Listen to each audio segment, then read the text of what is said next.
We've got the swing arm bearings all ready to install. They're in the freezer right now, cooling down for easy installation. We've got all of the parts laid out, the collars, the dust covers, the bushings, the caps, 2 thrust washers that go on one side of the swing arm only, on the sprocket side, on the KTMs. We've greased all of the components. We live in an area where there's lots of salt air, lots of salt water, and it rains a lot. We use this grease to help prevent corrosion more than anything.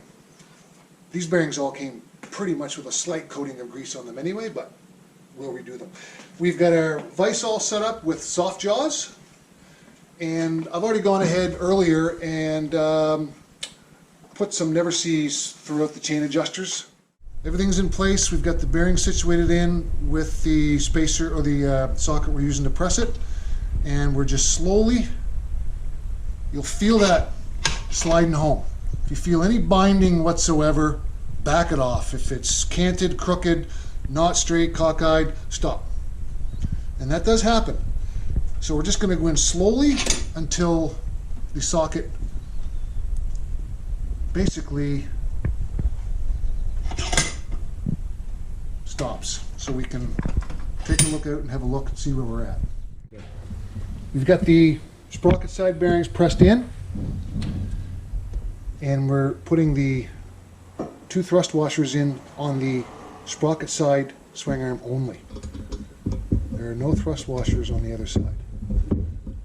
So they are in. We take our bushing. These bearings have already been greased. That should slide in just perfectly, which they do. Now we're going to take our pre-greased dust seals. So the kit comes with 2 sets of seals. So we've got 2 different thicknesses here. So what you're going to take into account is the amount of space that you have. This kit is generic. It's going to fit multiple models. So if I had a small amount of clearance, I would use this one. Large amount of clearance, I would use this one. So we got the stock chain slider. It's about 8 years old now. So we've seen some wear. We got a hole here.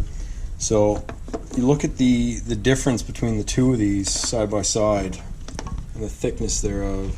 So the center guide's worn down quite a bit. So we're gonna go ahead and replace this.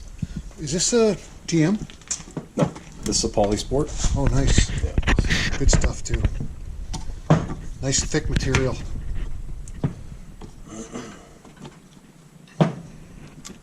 And it's orange. And it's orange. You never sees. So put these little cup spacers here in place. Make sure you don't pull through.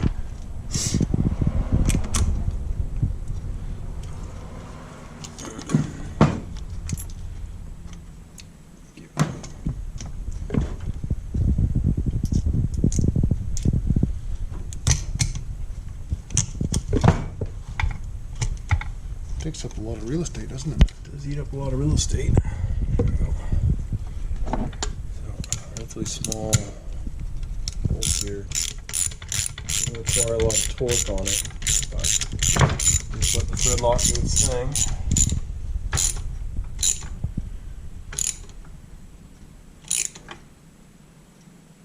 That shouldn't go anywhere.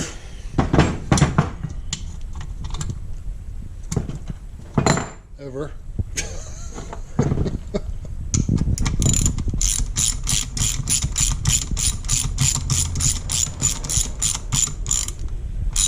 So what do we get next? We have linkage bearings. Linkage bearings, everybody's favorite. Yeah. Everybody loves linkage bearings. So the swing arm's done. We could actually pull these and put it in the bike if we want to hang it. So it's may as well get the pivot shaft ready. Yep.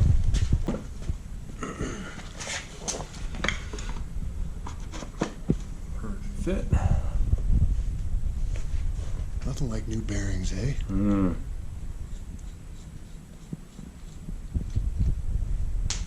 Chicken gave that a good coating of waterproof goodness. Waterproof goodness. So this has a slot that holds the shaft from turning. Let's get it in. There's the slot, right there. Oh, that's nice. So Chicken just showed me a little trick. So when you're putting in your needle bearings, you want to have your sleeve in. When you're putting the bearing with the needles in, you want to have the sleeve up. You slide the bearing down so it retains all the needles. So as you tap or press, Those needles won't come firing out. exactly. So everyone's chased needles around. Now we can throw this exactly how it is right into the vise. Should be nothing to it really. Looks like there's a 65 going in.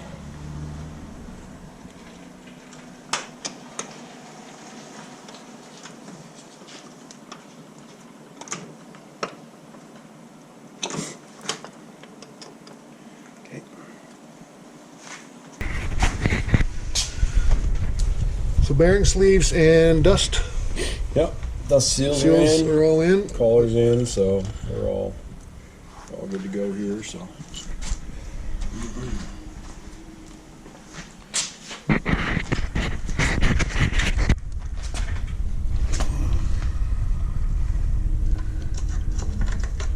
So you can tell if you didn't get the bearings bottomed enough, you're going to tell when you try to fit this in, it's not going to fit between the two ears. So this goes in this way because this side holds the other chain guide. Yeah. And with the other chain guide over here, he's talking the match to this chain guide on top. So we've already got thread lock on this guy here. So There it is. So you've got a piece Just of bottoms shoot- yeah, up against just- the frame. Yeah. Right.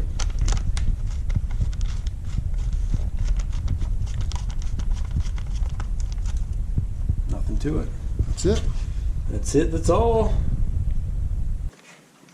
All right, there's one end. That was pretty smooth.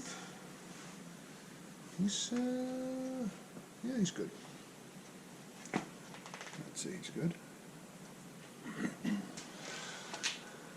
Bearing number 2.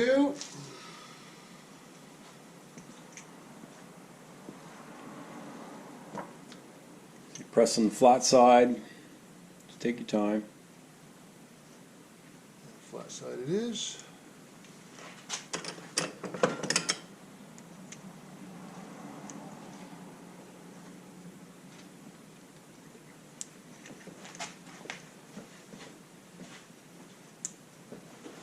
Move this in a bit.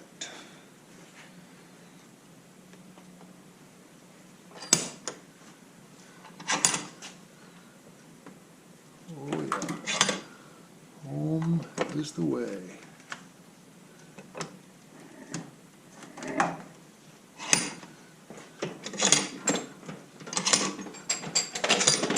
So much for putting these in the freezer. They've been out of the freezer now for half an hour.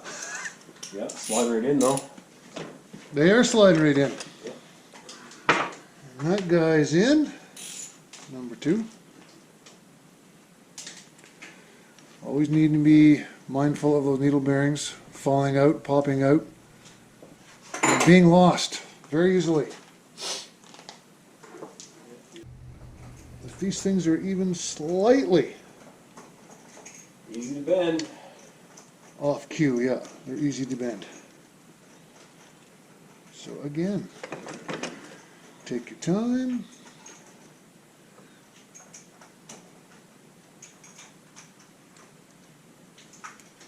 Situate them as closely as you can.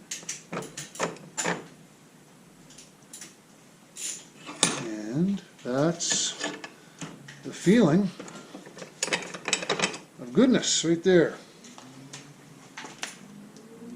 Okay, those are in. Now the outer caps, you can just push on over those collars.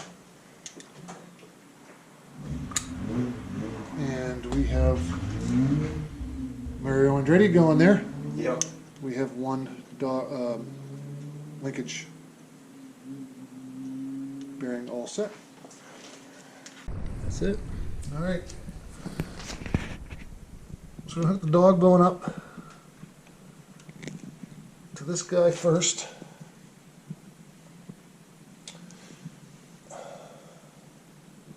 We've got one arm that is get down here, lubed up. Now on this side of the bike, this bolt along with this one, as you can see, has a stopper on it. So it only goes in one way, which is a great design on these, eh? We'll set that down. Give it a little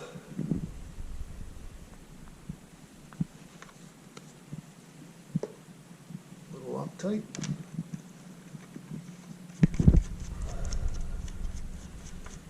Snug him up and tight.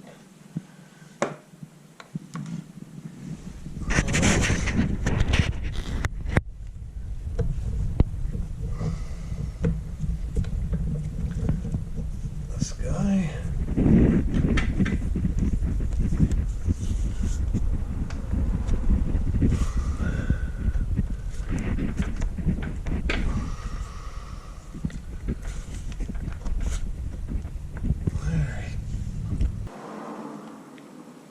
We're upside down right now, working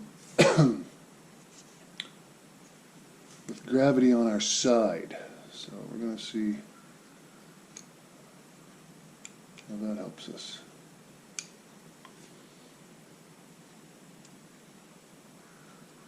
There's one in. Now let's see if the other side will be as friendly with us. Not a lot of room in there. Oh, oh, oh, hear that? Always a good sound when you hear that. Snap. All right. Brakes are in. Put the retaining little cotter pin back in place. Good. Excellent. And we have new brakes. So like I said, when we go to put the rear tire on, we'll have to separate these shoes a little bit. No big deal. He didn't ask to have these rebuilt, so I'm not rebuilding them. Maybe that's for another time. And that's job done. On to the next. Okay, that didn't take any time at all. Snap that right back on there. Well, now let's just hope it finds its home in its grooves.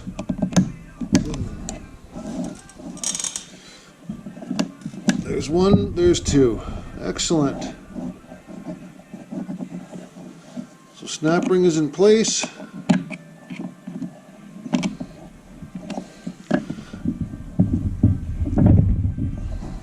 Very good. Front gearing changed. Moving on next to the steering stem bearings. Here's all the new steering stem bearings and a few of the old ones that match up that are no good, but we can use as spares if we need to. So we're going to press those in here now. One step closer. So continuing on with the steering stem bearings, just a shout out for having proper tools through the job. I've got all of the specialty tools for steering stem work. Pulling, installing, races, bearings, driver kits, all the correct sizes to make the job so much easier. So I've got the top race in and the bearing in and all greased up. I'm waiting for the bottom race to come out of the freezer. I like to shrink those up a little bit before I start driving them in with the tool. And then I'll grease this bottom bearing up and place him on the lower steering stem with the driver, this fella here. Bearings, first thing I'm going to do is grease this lower bearing. Best way to do that, wad a bunch of grease in the palm of your hand and pack it as you're rolling it. It slides right over, center it, and then grab your rubber mallet. Some people might want to use steel. Make sure that's lined up, which it is.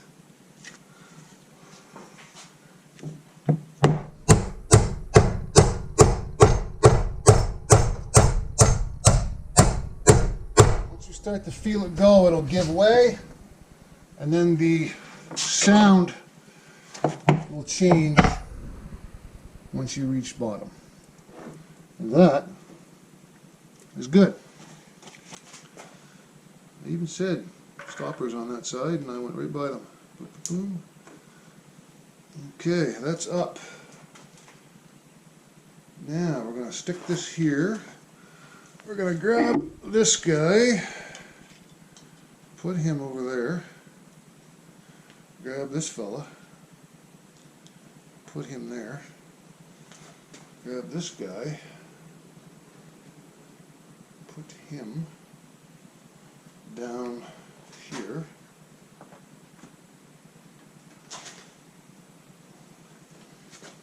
Yeah. We're just going to give this a little bit, not too much, because I'm still going to put the forks in there. And yeah.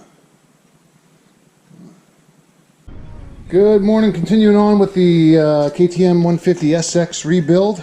Got the front tire all mounted, aired up, totally rebuilt front tire, and same with the rear. The only thing that's not new are the spokes, but the spokes have all been torqued on both wheels. We've got new bearings, new sprockets going on. The rims are completely cleaned up inside. They were bad. New rim tape as well. And putting on this Shinko rear cheater tire. So I've got the first bite in, and I've also got the valve stem in place with the nut on it.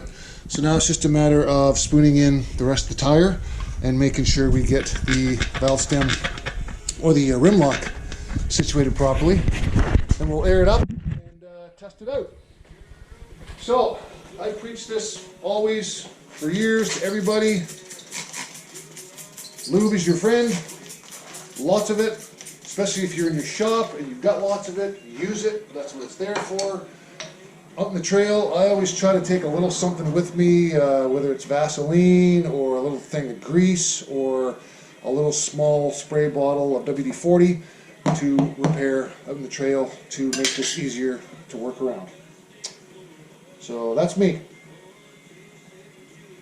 Alright, so what I'm going to do first is I'm going to work from the other side of this, of the rim lock. Now the rim lock on the bottom, is the bead is already in place. This is moving, so I know that everything is good on the other side. If this isn't moving and bound up, then push down and make sure that you can move this. Okay? I'm going to start on the other side, work my way around, and then seat this will be the last one. Now I have a feeling I may need 3 tire irons for this. This Shinko cheater tire has a very stiff sidewall, very much like my IRC that I run on my dirt bike.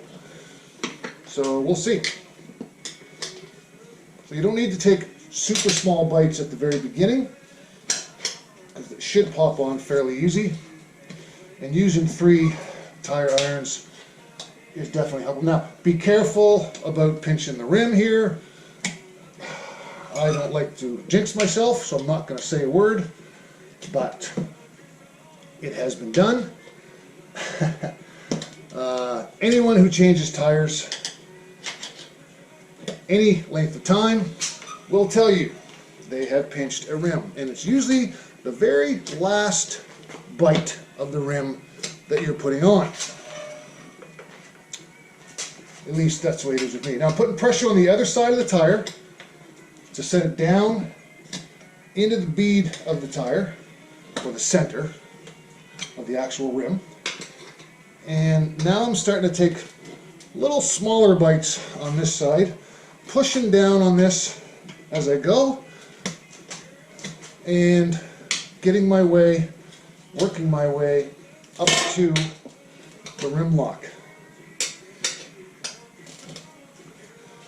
Did I mention lube? Lube is your friend. You also notice I started with the sprocket side down to prevent knuckle cutting. So make sure when you orient the tire to the rim that if it is a directional tire, which this Shinko is, that it's oriented with the direction of the chain travel. Not a big deal if you don't, but they are directional for a reason, so you might as well use them. Okay, now we got these guys in. Now we're going to have to start using a little more force to get this last piece on. And it's going to take a little bit, so just be careful. Try to take as small as bites as you can. I'm about an inch apart. You should be getting close now. Now I'm going to use, what? A couple more shots of this. Why not? Water's free. Now, push this in. There it is. And try to move it down as much as you can. Try to get it hopefully off the tube. Okay, now, so that is in. Now we have to make sure that we get it over and around the rim lock. So I'm going to just take this and I'm going to beat that down in place, and then I'm going to take both of these and I'm going to push out on the tire right here to ensure that rim lock is moving. And there we go. There goes the tire on. Woo! All right. So they are up. That should be moving now.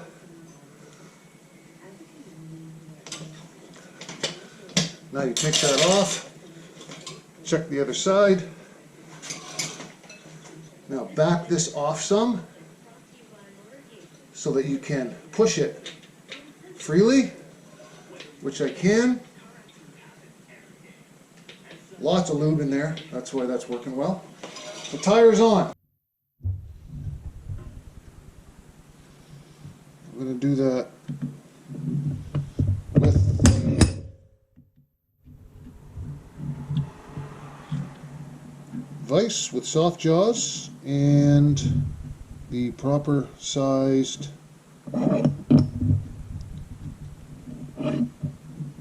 socket. And again, take your time so that finds its home. And this will go in as far as the circlip on the other side, which we've already installed. There's a little circlip, so this will bottom out once it hits that. Self-centered, in other words. And that looks like that's it. Right there.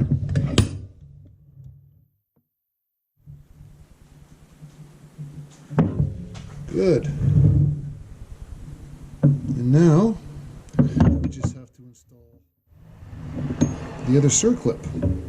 You can see the little ring where it goes. So we're going to do that now. This should just go in by. Have to use a tool, but I think we'll be all right. I'm just going to see if there's any specific orientation. I don't think it matters where this ends up sitting.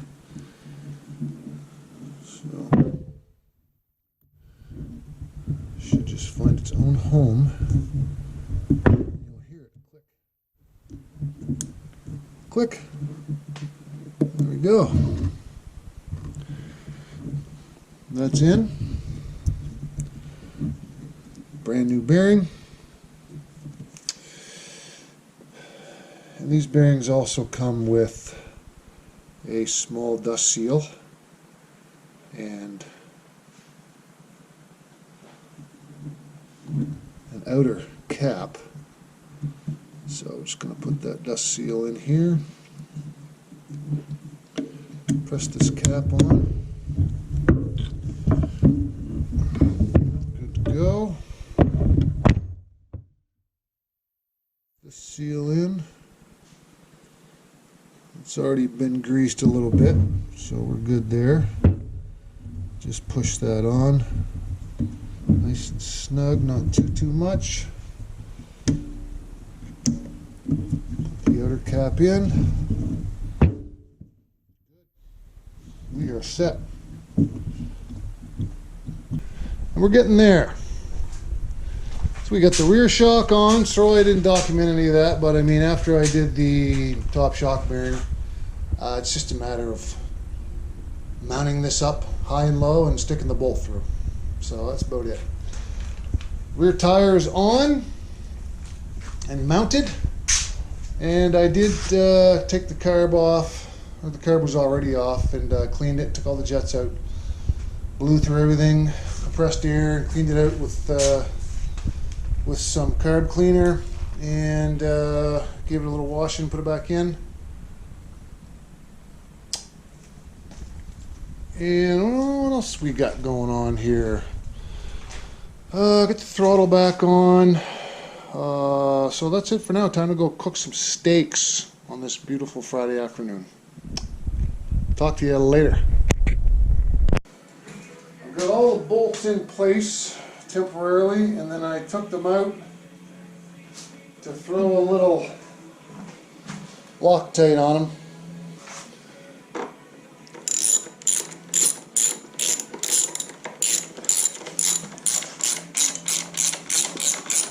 Keep them in place.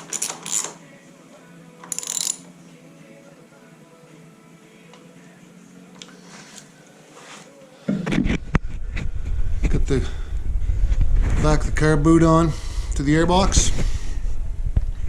Those are Loctited. Those two on either side are Loctited. Chase this clip. Be very careful of the fork leg. You don't want to mark the fork leg with the screwdriver or pick or anything. Right. It'll snag the seal as it goes through the suspension cycle, and it'll ruin your brand new seals. So this clip's down. Right. So now we're going to undo the bottom part.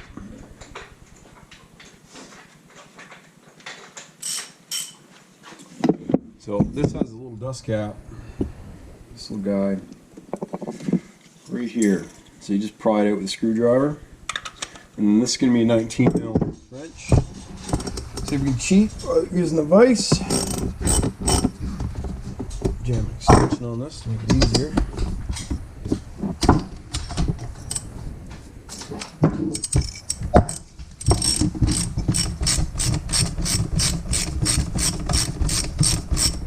Okay, when you get close, it is a copper seal, I believe, sealing this up. There's an O-ring at the top and there's a copper O-ring at the bottom.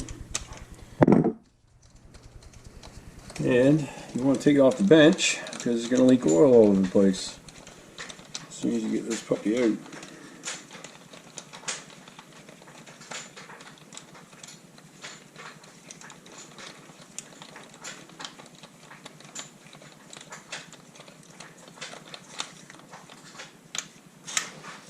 And they go with the finest threads they can find. So you got in half an hour. There it is. Okay.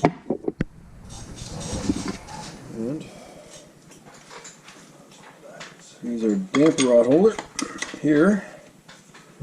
Hold that down.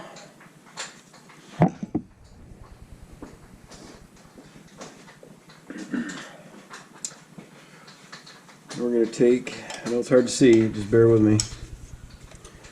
Here's 17 mil wrench, 19 mil socket, or brake torque. This, I believe, is torqued to 22 foot-pounds, not a lot of pressure on it.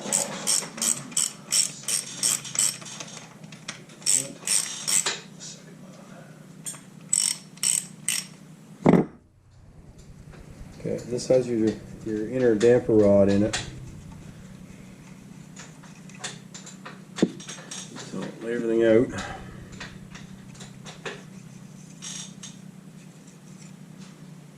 Okay.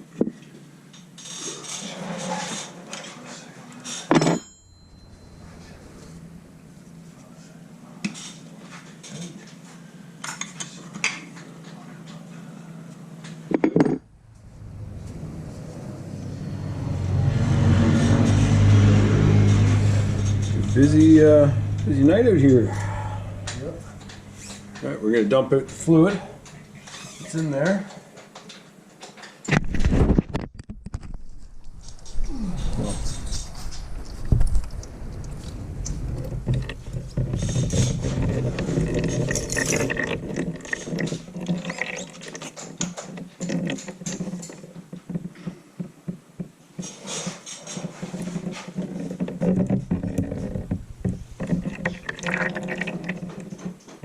Pretty nasty looking fluid. So use our damper rod holder, cusp tool. We'll take the top cap off. This just has a simple O-ring here. Once this is out, you pull the whole damper rod assembly out. I make a mess all over my buddy's workbench here. So that out. Slide the two pieces together, they're apart.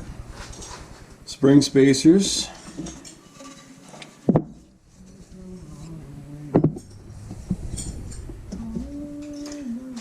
Better spring.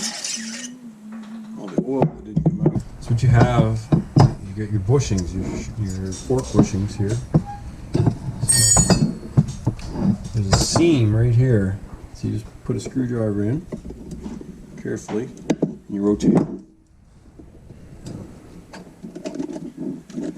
So what you're looking for is you're looking for any missing Teflon in the coating here.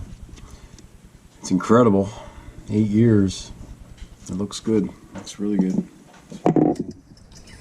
So I always lay things out as they come out. So inner outer, rotate them, will seal, snap ring, dust seal. Spring. So give it a quick clean the surface, and we're going to spray the inside out here. I just give a light coat here. Oh, that's the stuff you use? Yeah, this is the stuff I use. Race Tech grease. Race Tech. How is that any different than the Bel-Ray or the Monomat stuff we're using? It's endorsed by Race Tech, and I would say they know their stuff. Do the lock ring down on. And I'm just coating the inside. You want everything to be as slick as possible, so it slides down in. There's no interference.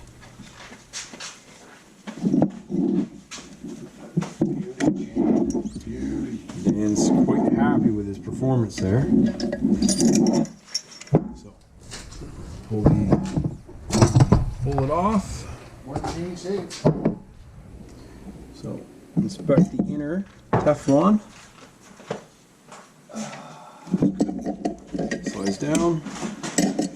We already inspected. Lock that into place. Once it's locked into place, you can see you've got mobility and you're good to go. Okay. Slide it partially together. Get your inner bushing, and then your seal in place here. Right. Difficult angle, but we've got our seal driver. Race Tech 1 here, 48 mil. You just drive it down there. You hear the sound change, you know you've gone far enough. Good sound. Good sound. You keep one in your hand. Drop that retaining ring down. Or you put it down. Retaining clip down in.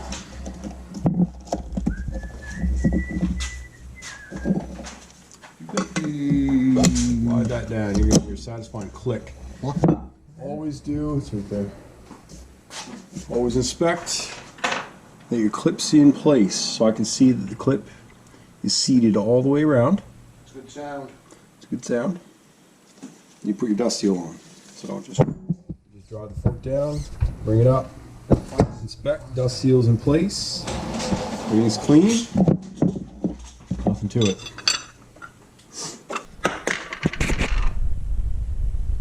So we're finishing off sort of a late night Friday night.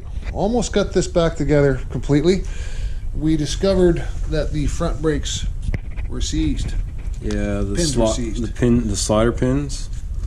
So they're often neglected on bikes, especially dirt bikes. So I remember last year when I was doing my KTM, you said I should do mine. I'm like, why? Took them off, and sure enough, yep, they're in bad shape. So But easily fixed easily fixed and easily neglected. So we got that apart, putting it back together, and we got the brake reservoir master cylinder cap off, so we can manipulate those brake pistons.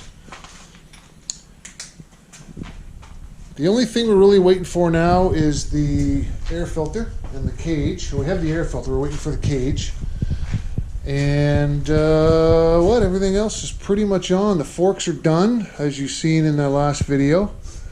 And probably just have to bleed clutch, brake, and rear brake. Put the tank on. Fire up. See how it goes. So we're 95% done. Well, that's a sharp looking chain. Nice. It's gonna be a brand new bike other than that narrowed up plastic, but not bad for a 8-year-old bike. So 10:30 Friday night, almost 10:30, when other people are doing other things. Chicken and I've been in this garage pretty much since 7 o'clock this morning, just tinkering away throughout the day, and Steve's been here for about the last 4 or 5. And you were here again this afternoon too to drop off a few things. But as you can see, we've pretty much got her done. We are 99%. We got to bleed a few things and put the air filter in. We're just doing some final, make sure there's no cruise control. Yeah. Customers don't seem to like it. Yeah. So, honestly, the easiest way to explain what we've done to this bike is probably to explain what we haven't done. We didn't do the motor. And We checked it. We pulled the exhaust off. We checked the rings just visually. The piston skirts, the cylinder wall. Everything looks very good. Now, the customer may ask us to do it in the future, which is probably wise, but for now, this is what we're doing. Yeah. So. And we did a basic clean on the carb. That's about it. Everything else we've either replaced, cleaned, fixed. Yeah. Sharp looking bike. Yeah, beautiful bike. Yeah.